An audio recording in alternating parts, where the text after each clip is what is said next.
It's been a while since we've had a MetaZoo Hour, and there was a lot of interesting updates in this one, including what comes after Grimm's Kingdom.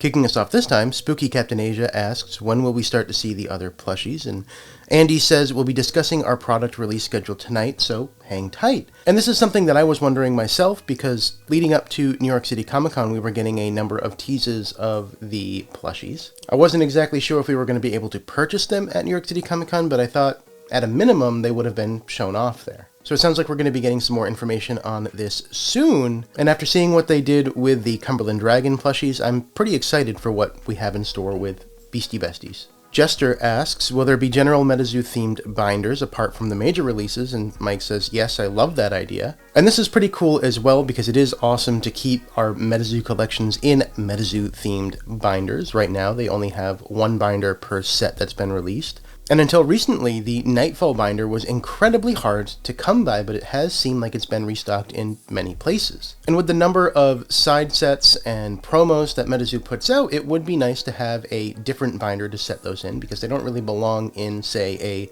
Nightfall binder or a Wilderness binder. On top of that, there's always a backstock of full and reverse hollows from opening product, so having a place to put those and keep them safe would be great as well. Adams 4Piece asks, MetaZoo candles with glow-in-the-dark illuminated promo cards? Please and thanks. And it seems like they're planning on doing something with LPA around this, which is really interesting because I wouldn't expect candles and LPA to go together, so I'm excited to see what comes of this and how that's going to be rolled out. Abezoo asks, hoodies? It is the season, and Andy replied with, what a weird way to spell ugly Christmas sweaters. And this is interesting because, yes, he did deflect from the hoodies, but it does let us know that ugly sweaters are coming down the pipeline, probably around the time of Christmas. I am curious what those ugly sweaters could look like, and please leave a comment below with what beasties that you would like to see on an ugly sweater. Spooky EpicTube HD asks, MetaZoo X Collecticon 2023, and the answer is probably not. And this really isn't unexpected. It was announced a week or two ago that the Collecticon Denver packs are going to be the last Collecticon packs with MetaZoo, so the writing was on the wall to hint that they weren't really going to be at next year's Collecticon. And why could that be? Well, my theory is that they're going to be wanting to focus on towers. We have a year until towers need to be completed for the next Caster's Cup, and by splitting attention between Collecticons and the towers, there would be a lot of travel that would need to happen and a lot of plans that would need to be worked around. So my guess is that they're not going to be at Collecticon, so they can focus on tower events. Bo Knows asks, anything cool planned for CryptidCon? And Jet actually popped in and said, me! So if you're looking forward to CryptidCon, there is a confirmed artist, Jet, that will be there to sign cards. Spooky Peeweezo asks, how is the novel coming? Is your writing retreat finally complete? And Mike says he didn't quite hit the 2-month mark as he expected, but the problem is that he's writing too much, not too little. To add to that, we have Rex Collects asking, is the book in place of the comics? I was enjoying those. And Mike says, yes, there will be these books, Cryptid Nation, Seven Seas Novella, Yokai Island, Trans-Siberian Railway Novella, Grimm's Kingdom, Underground World Novella, and Cryptid World. To that, Andy replied with, people don't know about Grimm's Kingdom, and then added a forest aura and a dark aura to chat. And the thing is, we do kind of know about Grimm's Kingdom. It's been mentioned for a while, but this is the first time that forest and dark have been associated with Grimm's Kingdom, and it makes sense if you know the Brothers Grimm's story, so I'm really excited for that. I don't know if that means it's going to be a Forest Dark block or just a Forest Dark base set. Now, to unpack all that, there's a lot of interesting information that we now know about the book series. We now know there's multiple plans. There's going to be a Cryptid Nation block, a Yokai Island block, a Grimm's Kingdom block, and we now know about Cryptid World, which is going to be the block after Grimm's Kingdom. So this is the first time that we're hearing about the block after Grimm's Kingdom, Cryptid World. And then the novellas are interesting because they are the transition sets between the main blocks. We know that Seven Seas is how we get from Cryptid Nation to Yokai Island, which means that Trans-Siberian Railway is how we're going to get from Yokai Island to Grimm's Kingdom. I think that's going to be a Russian-based set because that's where the railway really takes place. And there was plans originally to have it go all the way to Japan. So it really does fit the theme of yokai to Grimm's Kingdom. And then it seems like we're going to have some really interesting underground-themed transition between Grimm's Kingdom and Cryptid World, and that could hint that maybe Cryptid World has to do with underground cities and these places where cryptids could be hiding. It's going to be interesting to find all of that out at this point with the rate that they're releasing sets. Cryptid World would be sometime around 30/30, so don't hold your breath. We have Strength asking Mike what's going on with the fan art entries, and Mike says we're working on those. We have Spooky Carp asking, is there any time frame for when the second round of the fan art contest will be announced? And then Mike follows that up with he wants to finish the book first, which makes sense, so I wouldn't expect any announcements anytime soon. It does make sense to get the IP out first, and then focus on getting that done, because really, we have a lot of time for that. The next fan art contest wouldn't technically be until next May. That's assuming they keep a 1-year cadence between the fan art contests. We have DPD19 asking, HeroQuest Remix still looking at a November pre-order? And Mike says maybe. We're still figuring some stuff out with Steve's team. And that makes sense because Steve needs to actually get the remixes done, so there might be some lead time between that, as well as logistics on how to actually roll this out this time. With HeroQuest Genesis, they wanted to have 3 cards per pack, but Billboard wouldn't allow that to happen. So the result was likely a cheaper CD. I doubt that the CD was meant to be a $6 CD. And it meant that we as consumers bought up dozens and dozens of CDs to get the cards that we wanted. So I imagine there's some logistics to figure out with how to actually distribute these cards in a more efficient manner, as well as time for Steve to get his work done. I had one of my questions answered. I had brought up the hologram holofoils that were hinted at a long time ago. And at the time, there wasn't really any commitment of saying, okay, yeah, we're going to do this. It was more of a, hey, this is really interesting. Look at what you can do. You can actually do it on chocolates. It's a cool concept. Now, obviously, they were hinting that they were going to do it, but this is confirmation that, yes, they do have some plans to work with hologram holofoils. We have Brody Fails asking, will MetaZoo ever release a how-to-play theme deck for 2 people? And Mike says, yes, and you see this with many other card games, that they'll release a set that is meant for 2 people to play and learn how to play together. There'll be 2 decks, things that are balanced against each other. It'll come with playmats and aura and all that stuff that you need to play. And if you're familiar with the Pokemon Battle Academy, I think you'd be familiar with what this concept is. Speaking of Pokemon, DustMail22 asked, Jumbo promo cards similar to Pokemon? And Mike says, never. And this is something I'm really excited about because the Jumbo cards don't really make sense to me. It's just a big piece of cardboard you need to store. And sure, they're pretty, but they're not functional. So I think that it's a great idea to stay away from the Jumbo cards. If you're looking for something like a Jumbo card, commission an artist to do a larger print for you. The Demon Fergus asks, anything planned for New Year's? Mike responded with, spending time with my family, and I think he means us, right? Right?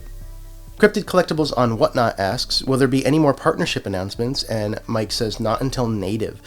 So this is really interesting. This is our confirmation that we're about 6 months away from the next round of partnership announcements. And sure, that's a long time to wait, but it is expected since they did say that the partnership announcements and new partners would always happen right before a set release. The only time I thought maybe they'd do another round was for SCP, but it sounds like that's not going to happen. Green Armadillo asks, reserve list getting updated still? Mike responded with today, and I never saw an announcement drop for that, so I assumed that it didn't actually drop after the MetaZoo Hour, but it's very exciting news that we're going to get a new reserve list, and I think you're going to see things on there like the Prism Aura, like Neutrality, like Possessed Aura, as well as likely the theme decks, some of the promos, some of the release event box headliners, basically the stuff that's already added to the reserve list, but taking account for Wilderness, UFO, and Seance. So we'll have to see when that gets announced what actually gets added to the reserve list. Demon Fox Collectibles asks, when will the rugs be shipped? And Mike says, DimMac is shipping them by sea, which takes a while.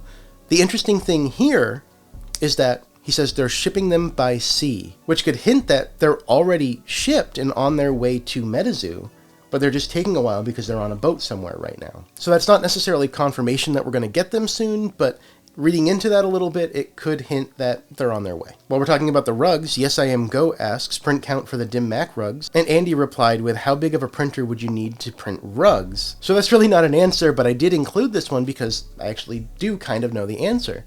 Back when the rugs came out, it was confirmed by Mike that the only rug with a print run over 100 is Mothman. So that means that the rest of the rugs, Loveland Frogman, Piazza Bird, Hodag, and Jersey Devil, all have 100 or less rugs and promo cards in the print run. Lift asks, what TCG supplies should we bring to Salem? And Mike responded with, bring your costume in an empty stomach and a clean liver. So this is our confirmation that it's a costume party, and it's going to be a big event where we're going to be eating together, we're going to be having drinks and a good time. It is interesting that they didn't say to bring any decks or anything like that. Being a release event, they probably will provide release event decks, but it sounds like maybe there won't be a constructed portion to the weekend. I would still bring some supplies, bring some top loaders, bring some sleeves to play with, etc., because I do imagine that there will be some gameplay of some kind at the event. And for Salem, Rickle did ask, Sanderson Sisters promo in Salem this weekend, and Andy replied with, there's 3 different promos, and then, well, maybe some other spooky stuff. So Andy didn't really confirm what the promos are going to be, but that's really exciting that there's going to be 3 and other things. The interesting thing there is that there are 3 Sanderson Sisters, which are from Hocus Pocus, so it's entirely possible they could be doing some spoof off of that, especially after, in this MetaZoo Hour, Mike said that his favorite Halloween movie was Hocus Pocus. I will be going to Salem this weekend, so you will be getting coverage on what those promos are, what the spooky stuff is, and how the event went. Spooky C47 asks, SCP full set? Multiple SKUs, or just the one promo box? SCP being upgraded to a full set was hinted at by Mike a few weeks ago, and Mike replied with, maybe a mini set this year, and it's our spooky core set next year. So it does sound like this year's SCP, which is slated to release sometime this winter, will be a mini set, and next fall set could be SCP related, which is really exciting. The message was deleted here, but there was a message about the mapping that is happening with booster boxes. I'm actually surprised that Mike answered this, because usually there is silence when something like this happens. At least, well, Mike and the MetaZoo team have time to assess what's actually happening and get an idea of if what people are reporting is actually true. So by Mike answering this, it does actually confirm that what we all think right now is true, that the booster boxes have a way to figure out how many hollows, if any, are in the box, and which pack arts contain them. So Mike responded with, definitely not a fan that this happened, and we're addressing it with our printers so it doesn't happen again. It's not the normal definition of mapping, but certainly not ideal. So I really would like to thank Mike for addressing this. It is something that is important to the community, something that some people are really upset about, and others like myself, who aren't going to be buying singles, I'm not really affected by it. I think it's fine. I'm still going to buy booster boxes, but it is going to deter me from buying packs on Whatnot or somewhere else unless I see the box opened on stream and we're ready to rip it together. MKE Cyborg asks, will there be a drop of purchasable tarot cards for NFT coin holders? And Mike says, eBay exclusive, I'm afraid, so we will not see the tarot card boxes again. The 5,000 print run on eBay is all of them. Along that lines, Bureau asked, will there be any other way to get Seance eBay booster packs? And this is the first time that we're getting confirmation that no, there won't be. So the 5,000 packs that are in the tarot card boxes are all 5,000 eBay packs. This is going to skyrocket the value of those eBay packs and the cards that are pulled out of the eBay cards. Imagine pulling an eBay possessed aura. With the distribution of cards for full holo to reverse holo, you're looking at less than 20, maybe even less than 10 eBay possessed auras in existence. Spooky Metazoologist asks, eBay UFO only in lunchboxes? And Mike confirms yes. Since we are in the seance block, I doubt they would have gone back and done another UFO eBay release, but this is good confirmation to say that what's going to be arriving in the lunchboxes is all that there is for UFO eBay. Now, the print run on UFO eBay is much larger than what we're seeing with Seance. The lunchboxes themselves all had 5 eBay packs in them. The NFT lunchboxes all have 10 in them. Spooky Echoes asks, physical medals please? And Mike says yes for towers, which is something that's been hinted at before. So when the towers launch, you will get medals for participating, I assume for getting the top ranks. And Mike had hinted in the past that they want to work with Pin Club to design these medals. So we already have a partner that we can work with, and we already know what the quality will look like for these medals. And while we're on the topic of Pin Club, Andy did drop 3 new teases for Seance Pin Club. The Babe, the Walking Sam, and this Giraffe Possum. So Seance Pin Club isn't going to be pins. It's going to be keychains. We have Tank Ray asking, when and where is the first big tourney in 2022? Mike says Tower 1. And it's unclear if Tank Ray meant 2023 or if Mike is actually answering that we're going to be getting the tower in 2022.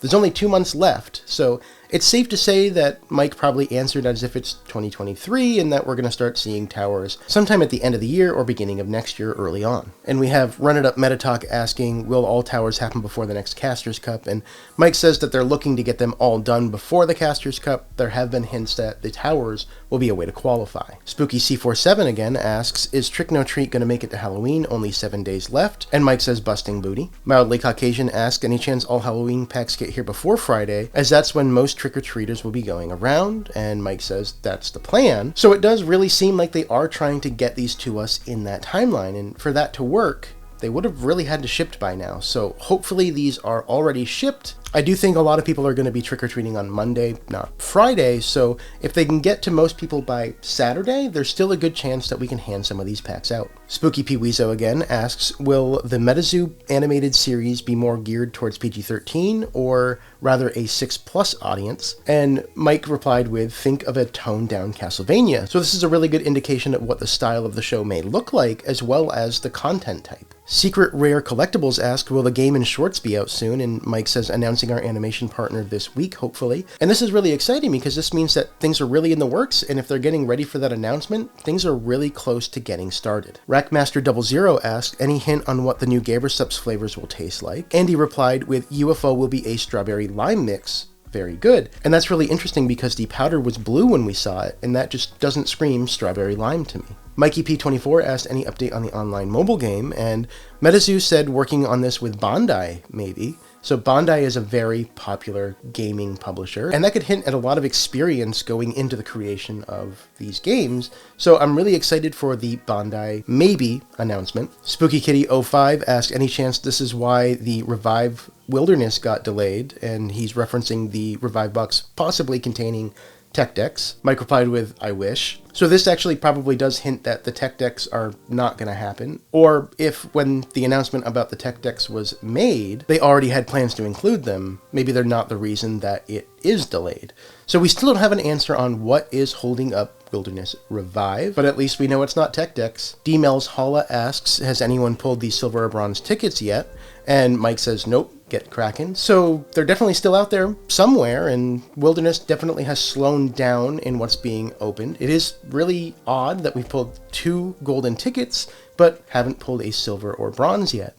It could be sitting on someone's shelf somewhere, or it could be in the product that's still out in the wild. It's also possible that it was put into Wilderness hangers in Walmart, and somebody pulled them and didn't really know what they had. So keep looking and good luck. And finally, Rex Collects asks, any update on Kickstarter Gilded? And Mike says, shipping as we speak. I'm really excited for this because I did get Gilded Kickstarter cards. So that means I'm finally going to be having those in hand. I'm finally going to be able to open my WPT promos, which are just gorgeous. And I'm finally going to be able to see what my holo card is in each pack. So it was really great to have another MetaZoo Hour. It has been a minute since we've had one of those. If you haven't checked out this week's episode of the news, definitely check that out, where we talk about some of the seance release, the mapping, and there's hints that the spellbook print run is much smaller than you think.